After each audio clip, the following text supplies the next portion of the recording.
What is the SDI program for? Let me tell you what's going to happen. Where do these crop circles come from? What are they developing in space? Lasers, beam weapons, aren't they? You know that if you can direct a concentrated beam of microwaves at a wheat field, you too can make crop circles. What are these crop circles telling us? Extraterrestrials are real. The Earth Mother is suffering. Read all these translations of the crop circles. And everything points to, you better join a one-world government. It's not being done by aliens. It's being done by the SDI program. What does it mean if they can beam microwaves to the Earth, right on target, and make complicated designs in wheat fields? It means that they can single out one individual person and blast him with microwaves. And what happens when you blast flesh and bone with microwaves? It cooks. There will come a day when somebody will be walking down the street. Mark my words, I make this prediction, and I swear upon the Bible that it will come true. A man will be walking down the street and burst in flames as he walks.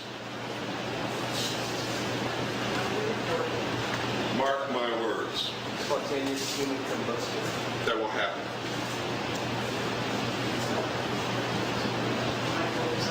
Yes. Why would the Bilderberg Society feel compelled to dump George Bush? George Bush is too dirty. He's dripping with muck. He is in imminent danger of being impeached. So, But isn't he? So they have decided to give him an easy out. He doesn't have to resign. He's just going to get beat, and they'll blame it on Perot. And Perot is also a 33rd degree Freemason, as is George Bush, as is Bill Clinton. You've been set up. You've been screwed because you didn't ask the right questions.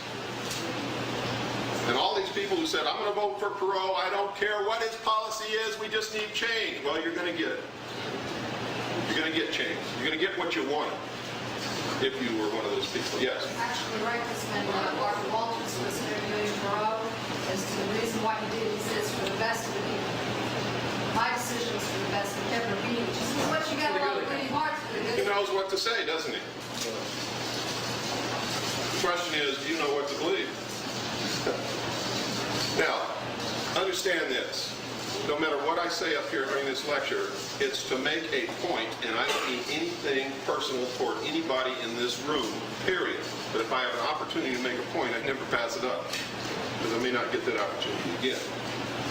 I love, I care about each and every one of you. That's why I'm doing this. If I didn't, I wouldn't waste my time on you. So if you feel affronted by anything I say, please reevaluate that, because I don't mean to affront anyone. I'm trying to make you see the meaning of what is happening in the world. And what has that got to do with Groom Lake? Everything. What better way to unite all humanity in a one-world government than if we were attacked by some other species from some other planet? And every time someone sees one of these craft flying in the air, they say, extraterrestrials. They must have X-ray vision. I've never seen who's in those craft. Yes?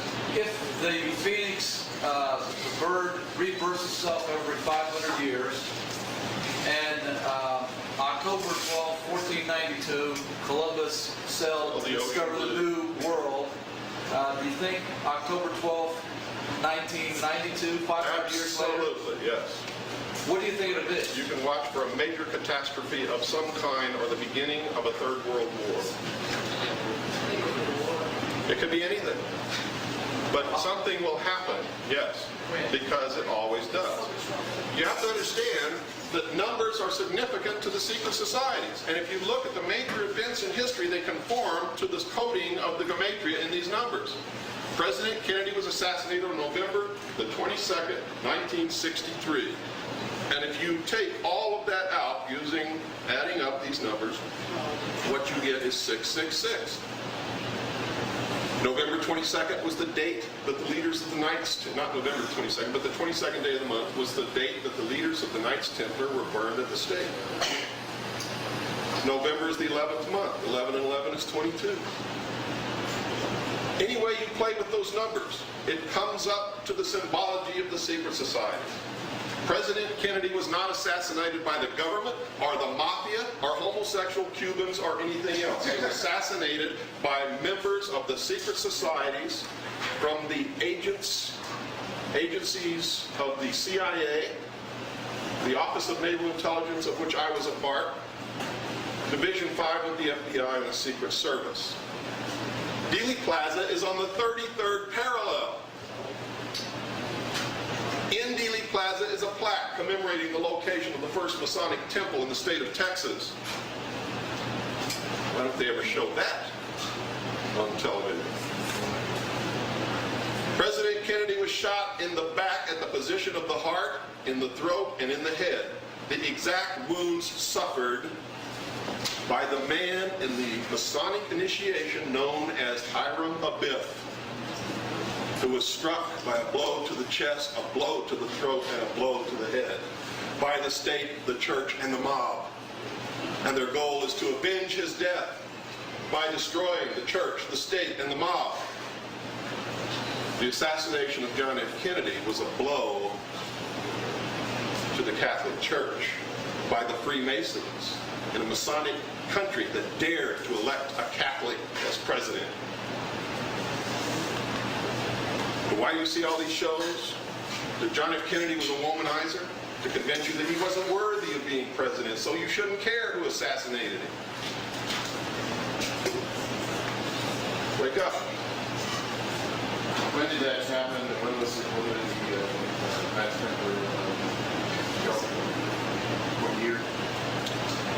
Anybody got that off the top of their head? I didn't bring that with me. That's easy to look up.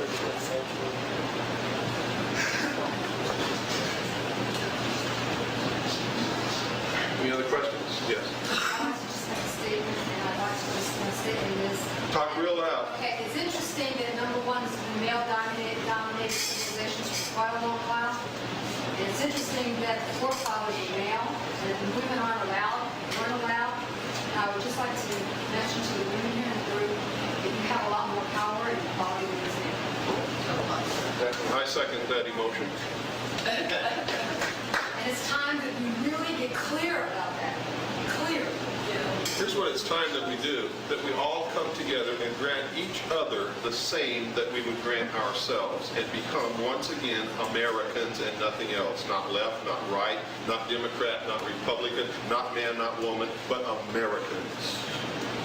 And there is one religious teaching that I believe is the best teaching. I don't care what you believe, and that is do unto others as you would have them do unto you. Love thy neighbor as thyself. And it doesn't matter who said it. It doesn't matter whether you believe in God or Jesus Christ or not. That is what we need today amongst us.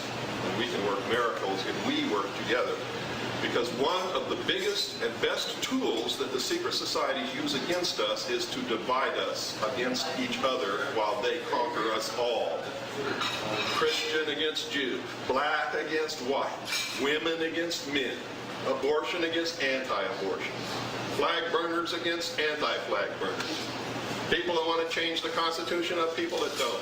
If you're an American, you better leave the Constitution alone. That's all there is to it. That is America. One thing that Americans have never understood is that the United States of America is the Constitution. It doesn't exist anywhere else. And if you change that document, you change this nation. If you tear it up, you have destroyed this nation. Because that document is this nation. And without it, there is no nation, and there is no freedom. There is nothing. And understand this, whether you believe in God or not, you better profess a belief in God, because God is the only thing that gives man inalienable rights that cannot be taken away. If there is no God, man is no different from any other animal on this earth, can be enslaved legally and rightfully and lawfully by anyone powerful enough to do it. That's why the concept of God appeared amongst men in the first place. Whether he exists or not, he must exist, or man is nothing. rest my case.